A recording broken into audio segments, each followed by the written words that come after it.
Good evening and welcome to 6-1. Dysfunction, disconnection, elitism and narcissism. Never before has a Taoiseach used such words to describe the culture at the very top of the Roman Catholic Church in the Vatican. But in a blistering attack on it and its attempts to frustrate the Cloyne inquiry, Enda Kenny today accused the Vatican of downplaying the rape of children to protect its power and reputation. He said the relationship between the Church and State in Ireland can never be the same again. Mr Kenny was speaking in favour of an all-party Oireachtas motion on the Cloyne Report in the Dáil today. Never before has a Taoiseach used such language in criticising the Catholic Church. Enda Kenny told the Dáil that modern Ireland might have thought itself unshockable when it came to the abuse of children, but this latest inquiry had shown the Vatican, as recently as 3 years ago, trying to frustrate an inquiry in a sovereign democratic republic. The Cloyne Report excavates the dysfunction, the disconnection, the elitism that dominate the culture of the Vatican today. The rape and the torture of children were downplayed or managed to uphold instead the primacy of the institution, its power, its standing and its reputation. The hierarchy had proved either unwilling or unable to address what he called the horrors uncovered in successive reports, a failure which he said must be devastating for many good priests. As a practicing Catholic, I don't say any of this easily. Growing up, many of us in here learned that we were part of a pilgrim church. Today that church needs to be a penitent church. A church truly and deeply penitent for the horrors it perpetrated, that it hid and that it denied. Mr Kenny finished by insisting that when it came to child protection, the Church's standards could not be the State's standards. Opposition parties were equally critical. The intervention of Church authorities in undermining child protection rules in recent years is nothing short of an outrage and a betrayal of those who look to them for moral leadership. 17 years after the Brendan Smith debacle brought down the then Fianna Fáil Labour government in 1994, the official church has learnt nothing. I would now call on the government to break off diplomatic relations with the state that at its worst actually shields paedophiles. In time, Enda Kenny's speech today may be seen as marking the end once and for all of any lingering deference in relations between the body politic and the Catholic Church, and the language he used to criticise the Vatican was quite simply extraordinary and represents the strongest possible rebuke to another state. David Davenport, RTE News, Leinster House. Good morning, is joined here in the studio by the Catholic Archbishop of Dublin, Dr. Diarmuid Martin. Archbishop, you're very welcome to the programme. You've read what Enda Kenny had to say this afternoon. I think by any measure a powerful speech, and not the sort of comments that we've heard before from the head of an Irish government. Is he right when he talks about the Vatican to this day being dysfunctional, disconnected, elitist, narcissistic? Obviously, and I was impressed by the emotion that the Taoiseach brought into this. It's obviously something he did very, very deeply about. I feel very deeply about it. When I hear them talking there about the Church and the hierarchy, that's me. And I'm very disappointed, annoyed that what do you do when you've got systems in place and somebody ignores them? What do you do when you've got groups, either in the Vatican or in Ireland, who try to undermine what is being done, or who simply refuse to understand what is being done? On Sunday I talked about, and the Taoiseach talked about being repentant. We had a liturgy of lament in the Pro Cathedral, which was a very moving event in which victims had the courage to speak out. How do they feel today when they see this? So do they feel they're being deceived by the Church? It is your view that there are those at the highest levels of the Church, in the Vatican, who are attempting to frustrate efforts to get to grips with this and to put in place procedures that protect children. Those in Cloyne ignored the 1991 norms of the Pope, of the present Pope, or the 2001 norms of the present Pope, excuse me.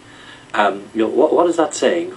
What sort of a cabal is this that is in there and still refuses to recognise what the norms of the Church are? They were using that. Well, the Cloyne Report concludes that they were getting comfort from the Vatican itself. This letter certainly was in no way helpful. On the other hand, I can say I delivered over 70,000 documents to the Murphy Commission. I reported every case that I've ever known of to the Gardaí. I've never been reprimanded from the Vatican for doing that. So that the norms that are there are important. Even to say my predecessor, Cardinal Connell, he challenged Cardinal Castiglione Hoyos very, very, very strongly, and all the other bishops. He also tried to prevent you from getting access to documents. All the other bishops put these norms into practice, as far as I know. Now, why is it, or who are these people who have consistently, and what are they trying to say? I mean, sorry to cut across you, but has the Taoiseach put his finger on it when he says that the rape and torture of children were downplayed or managed to uphold instead the primacy of the institution, its power, its standing and reputation? Is that what really matters to the Vatican? No, I think obviously the Vatican defends its position, but it doesn't defend rape of children. The rape of children is very clearly. I find myself today asking myself, can I be proud of the church that I'm a leader of? It's in what I'm seeing. I have to be ashamed of these things, and I have to be ashamed because what was done to victims and what was done to other people in the church. I was at a funeral on the other day of a priest who died. There were 6 elderly priests there who were men of tremendous integrity and goodness. Somebody shouted at them, "You should be ashamed of yourself." That's the church I'm proud of. And I also have a responsibility to defend those who have actually, not just the good priests that the Taoiseach talked about, but priests who have actually been exemplary and have given their lives as well. Those who felt they were able to play tricks with norms, they have betrayed those good men and so many others in the church who are working today. And I am angry, ashamed and appalled by that. Anybody who does that, whether they be in the Irish Church or in the Vatican or in anybody else who fails in child protection. I think many people who watch you feel that you're to some extent an isolated figure within the hierarchy. I don't want to be that. I may have made mistakes myself as well. It's a very difficult business. I follow my conscience. I've tried to do that, the majority of the bishops are. But have you been marginalised not just within the hierarchy but by the Vatican as well? I don't think so. I mean, I've never been told that what I did was wrong. And yet it was cited, for example, that there's a major conference next year in the Vatican. There's nobody from the Irish Church attending. He won't be there. That is, for me, is irrelevant compared to the sort of things we're reading about today, and since the Cloyne Report came out. The Cloyne Report came out. It was dealing, as the Taoiseach rightly said, with matters which came right up to date. The only thing I would say is that I was disappointed that the Taoiseach didn't apologise for the failures of the state institutions, which also did fail in this. Well, he talks about lessons to be learned. The lessons have to be learned. We do have to look at the past. Very often, the government, when they talk about what's happening, they talk in the future tense. People were let down by across the board on this. Now, I'm not saying, when I say that, I'm not defending what was done. The Church has the primary responsibility. What would you want to see the Vatican saying in terms of its response to the Cloyne Report? What are you looking for? I think the first thing, that it should be reiterated the fact that the Vatican supports the local churches in applying the norms that they have, in reporting to the state authorities, and I would hope that in Ireland we would have reviews and audits which can be published, which show exactly where the situation is.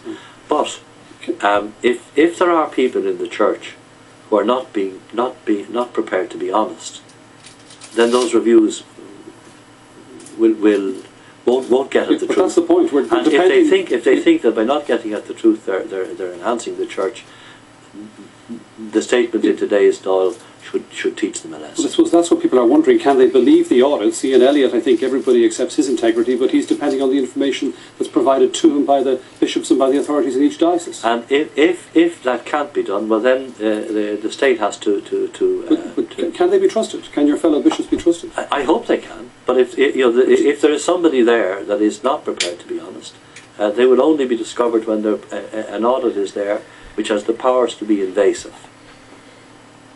And that means more than the powers that Ian Elliott has, obviously. Ian Elliott is dependent. He has moral power, yeah. But for moral power to work, you must have people who act morally. And if there are people acting immorally, then moral power won't be enough. Just a final point. If there isn't effective action and effective action soon, what do you think is the damage to the church? I mean, I ask that myself. I sometimes, what am I doing? Why am I? And again, my thoughts go to not just me, priests. We have people lay people in every parish who are carrying out local child protection in an exemplary way, led by the National Board and by our norms. They must be frustrated. They must be saying, is it worth our efforts to work if the church is like that? Not to mention that perhaps children are at risk even this very day. Children are at risk in this country in so many ways. We all have a responsibility to work together. That I don't want to see polarisation between church, state, voluntary groups. We should all be working together to see that children are protected. Archbishop Darren Barton, thanks for joining us. We're joined by our Religious and Social Affairs correspondent Joe Little. Joe, it was an extraordinary speech by Enda Kenny this afternoon. What does it tell us about where we are in relation to relations between the state and the Catholic Church? Well, according to the foremost scholar of the history of relations between the Vatican and Ireland, Dermot Keogh, he is saying never before has a Taoiseach spoken in these terms. The nearest equivalent we have is when Liam Cosgrave was very critical of the Vatican for its stance on the hunger strikes in the 1980s. But I think that obviously this has been building up. We've had the situation where last year Micheál Martin brought in Archbishop Leanza, the papal nuncio, and was very critical of the Vatican for failing to answer correspondence from the same commission, the Murphy Commission, when it was investigating the Archdiocese of Dublin. It's clear that Enda Kenny is aligning himself with Middle Ireland, with the Catholics of this country who themselves are very critical of the Vatican, as well as with those who would be critical anyway. When he says, far from listening to evidence of humiliation and betrayal with St. Benedict's ear of the heart, the Vatican's reaction was to parse and analyse it with the gimlet eye of the canon lawyer. That is as critical as you can get of the practices of the Vatican, and I think that Enda Kenny must be aware that correspondence in the Department of Foreign Affairs between the government and the Vatican over the years of this child abuse saga has been growing in intensity and critical intensity. He also makes the point that the government is awaiting the response of the Holy See to the Cloyne Report, but he's also laid out what the government expects in terms of the Vatican accepting, endorsing and requiring compliance with by all church authorities with their obligations in relation to dealing with allegations of sex abuse. That's what the government wants to hear from the Vatican, no ambiguity. Well, we have the situation where the Vatican has already said it in no way gets in the road of churches who want to go to the civil authorities in their countries. We had last night, Federico Lombardi, the spokesman for the Vatican, saying that the instruction in 1997 to the bishops that their effort to bring about mandatory reporting within the church was canonically and morally questionable, that this was not in any way offering an out to people who to disobey the civil law in this country. All right, well, we'll be returning to this because we'll be talking a little later in the programme to the Catholic Archbishop of Dublin, Dermot Martin, here in the studio. The German Chancellor Angela Merkel and the French President Nicolas Sarkozy have just begun crisis talks in Berlin ahead of tomorrow's summit of Europe.